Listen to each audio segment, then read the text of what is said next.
Hello everyone, সবাইকে অনেক স্বাগত নতুন আরেকটা ভিডিওতে। কেমন আছেন সবাই? আমি কিন্তু ভালোই আছি।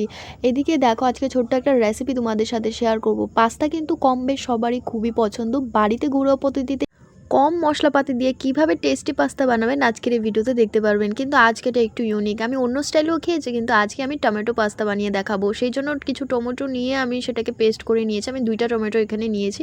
কড়াইতে কিছুটা জল, কিছুটা সাদা তেল আর একটু নুন দিয়ে পাস্তাটাকে সেদ্ধ করে জল ছাড়িয়ে রেখে দিয়েছি। তারপর চলেন মেইন পার্টে যাওয়া যাক। কড়াই বসিয়ে পরিমাণ মতো সর্ষের তেল দিয়ে তাতে দিয়ে দেবো কেটে রাখা পেঁয়াজ। পেঁয়াজগুলোকে আমি একটু অন্যরকমভাবেই আজকে কেটেছি, তবে আপনাদের পছন্দ মতো কেটে নিতে পারেন।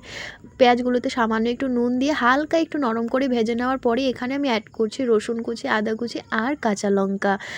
গ্যাসের ফ্লেমটাকে মিডিয়ামে রেখে সব কিছু উপকরণ আবারও একটু ভেজে নেওয়ার পর এখানে আমি আগে থেকে করে রাখা টমেটো পেস্টটা দিয়ে দিলাম সামান্য একটু হলুদ গুঁড়ো, দিয়ে দিলাম সামান্য একটু লঙ্কার গুঁড়োটা আপনারা স্কিপ করতে পারেন। আর নুন আমি আগে থেকেই দিয়ে দিয়েছিলাম। সবগুলো মশলাকে ভালো করে কষিয়ে নেবেন। মশলা থেকে তেল ছেড়ে আসলে আগে থেকে সেদ্ধ করে রাখা পাস্তাটা দিয়ে দেবেন। অনেক ব্র্যান্ডেড কোম্পানির পাস্তা কিন্তু মার্কেটে পাওয়া যায়, বাট আমি খোলা পাস্তাটাকে এখানে ব্যবহার করছি, সেজন্য আলাদা করে আমাকে মশলা কিনে আনতে হয়েছে।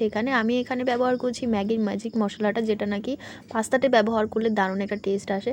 তারপর ভাই ঝেড়ে আমি এখানে সস ব্যবহার করেছি, কারণ সসটা আমার কাছে অ্যাভেলেবেল ছিল না।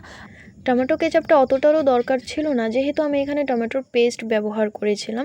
তবুও আপনাদের কাছে থাকলে এখানে 2-3 চামচ ব্যবহার করতে পারেন। ভালো করে সবটা মশলা পাস্তার সাথে ভেজে নেওয়ার পর গরম গরম আমি আগে বাবাকে দিলাম।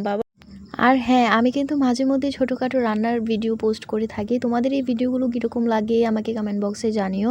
আর এদিকে বাবাকে দেওয়ার পর বাবা খেয়ে বলছিল বাবার থেকে ভীষণ ভালো লেগেছে, আমার ভাইয়েরও ভালো লেগেছিল।